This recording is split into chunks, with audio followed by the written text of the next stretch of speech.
Content you don't like or hateful? What do you mean to describe a hateful thing? Yeah, I mean, just content that will solicit a reaction, something that may include something that is slightly racist or slightly sexist, those kinds of things. So you think if something is slightly sexist, it should be banned?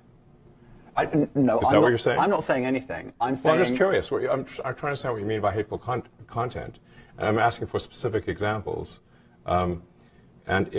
And you just said that if something is slightly sexist, that's hateful content. Does that mean that it should be banned? Well, you've asked me whether my feed, whether it's got less or more. I'd say it's got slightly more. That's why I'm asking for examples. Can you name one example? I honestly don't use. Honestly, I you don't. Can't name a single example. I'll tell you why. Because I don't actually use that for you feed anymore. Because I just don't particularly like it. But you said actually, a lot of people are quite similar. I only look at hang on a second. My you said you've seen more hateful content, but you can't name a single example, not even one. I'm not sure I've used that feed for the last 3 or 4 weeks. And then how did you see the hateful content? Because I've been using Twitter since you've taken it over for the last 6 months. Okay, so then you must have at some point seen for you hateful content. I'm asking for one example. Right. And you can't give a single one. And I'm saying then I say, sir, that you don't know what you're talking about. Really? Yes, because you can't give me a single example of hateful content, not even one tweet, and yet you claimed that the hateful content was high. Well, that's a false. No, what I claimed. You just lied. What I claimed was there are many organizations that say that that kind of information is on the rise. Now, whether it has on my feed or not. I mean, right, and literally you can look at something one. like the Strategic Dialogue Institute in the UK. They will say that. So look, people will say all sorts of nonsense. I'm literally asking for a single example, and you can't name one. Right, and as I already said, I don't use that feed. But then how would you know that? I don't think this is getting anywhere. You literally said you experienced more hateful content, and then couldn't name a single example. Right, and as I said, that's absurd. I haven't actually looked at that feed. Then how would you know there's hateful content? Because I'm saying that's what I saw a few weeks ago. I can't give you an exact example. Let's move on. We only have a certain amount of time. Wow. Hi guys, welcome back to the channel. I wanted to talk about this story of Elon Musk completely owning this BBC reporter, completely destroying the lies and the narrative that they put out there. Basically, where they say that anything they disagree with is hateful. Anything that doesn't fit their ideology, their politics, their way of thinking is automatically hateful. And they will use hyperbolic language. They will use a lot of accusations. They have no problem disparaging, the Twitter platform since he's taken over. They have no problem saying things such as, the hateful content has increased since he's taken over. Just because basically he believes in free speech and the voices of conservatives are no longer silenced like they were, with Twitter 1.0. Just because he truly believes that the rules should apply to everybody equally, not just to one group. Not just concerning the voices you want to elevate and the voices you want to suppress. So because of that, you have many people like this reporter saying that hate speech has increased, but yet they can't define hate speech. When really, their definition is you disagree with them. Their definition is dissenting voices.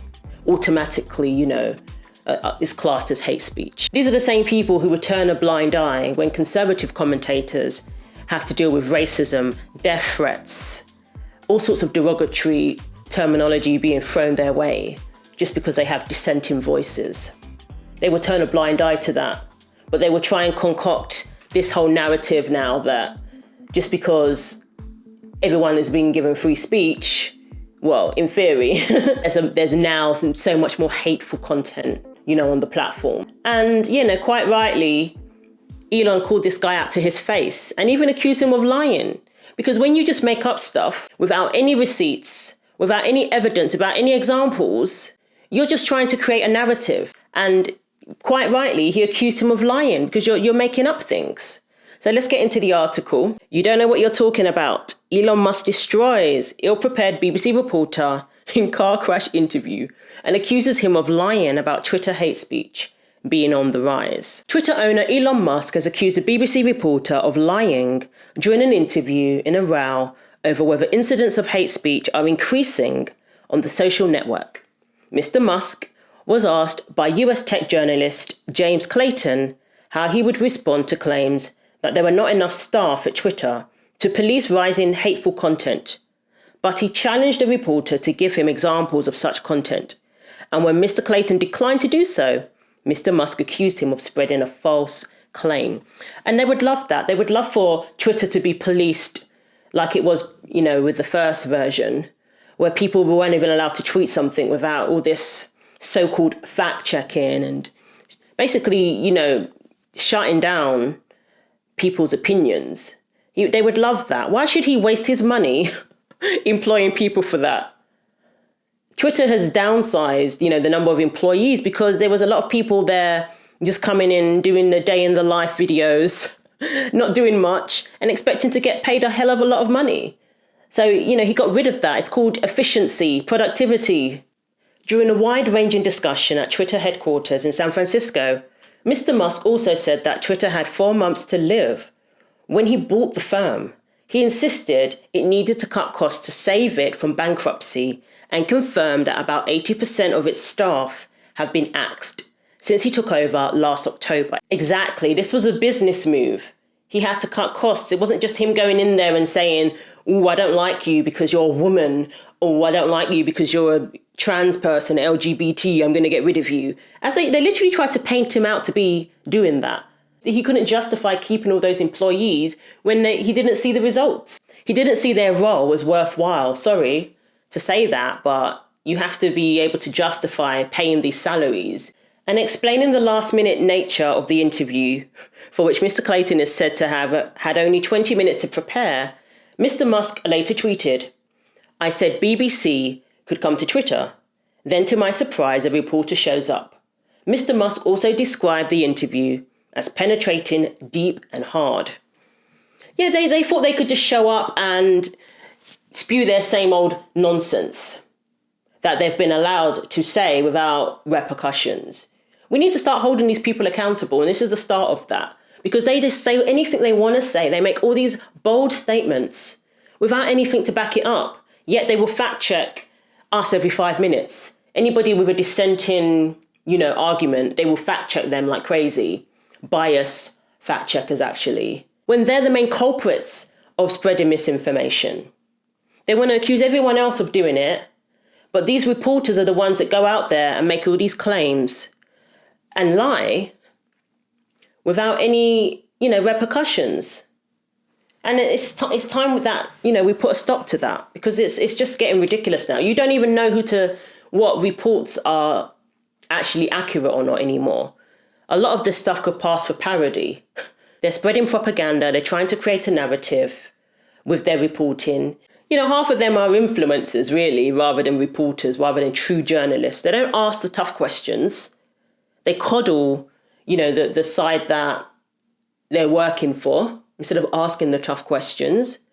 And they don't want us to ask questions. When we ask questions, we're told we're spreading misinformation. So speaking during the chat, Mr. Clayton asked Mr. Musk, "We've spoken to people very recently who were involved in moderation, and they just say there's not enough people to police this stuff, particularly around the hate speech in the company. Is that something that you want to address?" Mr. Musk replied, "What hate speech are you talking about?" Okay, so you're basically saying that he needs to employ more people to monitor the so-called hate speech. And when he asked him, "Give me an example of this hate speech that you want us to find, and monitor," he can't give one example. And then he's going around saying that there's been a rise in hate speech on Twitter since he's taken over, to disparage the company, to basically say that him taking over and giving people their freedom of speech back, having that goal of giving people their freedom of speech back is somehow led to a rise in hate speech with no examples, no receipts. And we're supposed to just take his word for it. And this is not just him, but this is the rhetoric that they put out there. As soon as there was any hint of him taking over Twitter, as soon as he even put it out there, that's all we were hearing. And he's telling him how to run his company as if he owns a billion-dollar company, multi-billion-dollar company. He's telling him how to run it, employing people who aren't doing much, day in the life, filming themselves, putting it on TikTok. He wants him to employ those people with communist mindsets who expect to get paid for doing nothing. They expect it. No wonder the company was failing. 4 months to live, he said. And yet you're telling him that him downsizing and focusing on productivity and getting more out of your employees where you can actually justify their salaries. Apparently that's led to an increase in hate speech. Not exactly. I mean, I was going to get to that later, but let's go for it now. It's officially objected to that term. Do you want to respond to it? Yeah. So our goal is simply to have, to be as truthful and accurate as possible. So I think we're adjusting the label to be publicly funded, which I think is perhaps not too objectionable. We're trying to be accurate. I'm not the BBC, but publicly funded is how the BBC. Yeah, publicly funded, but they don't represent everyone in the public and different varying political views, though, do they? Also, during the interview, Mr. Musk said the social media platform was spending money like it's out of fashion before he stepped in. Asked whether his approach to sacking staff members was haphazard and uncaring, Mr. Musk replied, I wouldn't say it was uncaring. The issue is the company is going to go bankrupt if we do not cut costs immediately. This is not a caring, uncaring situation. If the whole ship sinks, then nobody's got a job. Absolutely, that's just facts. There was a $3 billion negative cash flow situation, he said, which left Twitter with 4 months to live. As a result, thousands of employees across the business have been sacked since he bought the platform for $44 billion in October. There were now around 1,500 staff members, from just under 8,000 when Mr. Musk took over, the boss confirmed. And there you go. So the Tesla and SpaceX boss was criticized for cutting half the company's full-time staff in 1 week, ending remote working, and setting an ultimatum for remaining staff to agree to longer, more intense working patterns or leave. And that's it. So everybody's talking about my takeover of Twitter and how I fired a lot of people. I feel kind of bad, but it was actually funny how it happened. I was walking around and saw people just sitting doing nothing. I was like, hey guys, so what do you do? They didn't have an answer, so I just fired them. Have you seen the day of life of a Twitter employee video? No. I posted it. Oh, well. But go to Twitter. I posted it today. It's Libs of TikTok. This girl who worked at Twitter posted how great it is to work at Twitter. This is a day, it's wild because it's not a job. Yeah. I mean, the Project Veritas video where they caught this guy saying that he works 4 hours a month? Oh, wow. I don't understand why. I didn't understand why they needed so many people. They don't. But watch it. Play this. In my life as a Twitter employee, so this past week went to SF for the first time at a Twitter office, badged in. Honestly, took a moment to just soak everything in. What a blessing. Also started my morning off with an iced matcha from the perch. Then I had a meeting, so quickly scheduled one of these little pod rooms, which were so cool. They're literally noise canceling. Took my meeting, got ready for lunch.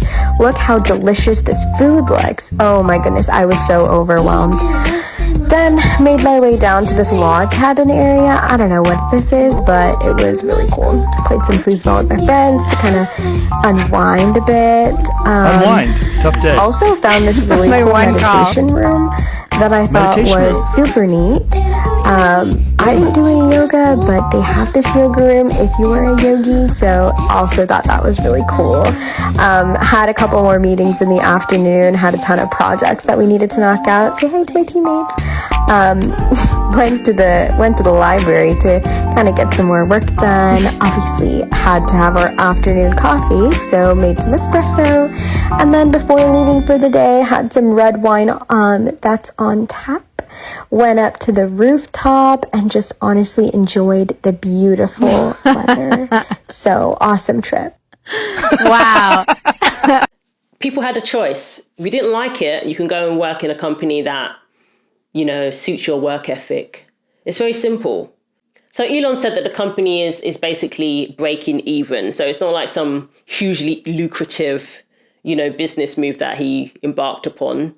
He basically was able to save the company And it's breaking even. And I don't blame him for charging for the blue ticks.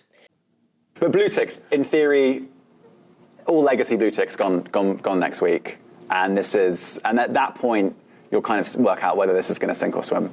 Yes. What's your hunch? I mean, you've obviously... I think it's going to swim. Yeah. Yeah, it'll swim just fine.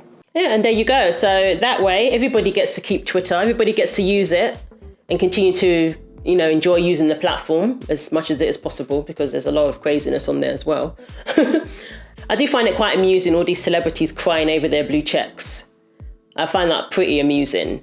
But again, it makes sense. The advertisers left in a mass exodus at the behest of these leftist lunatics who basically wanted the platform to disappear just because he took over.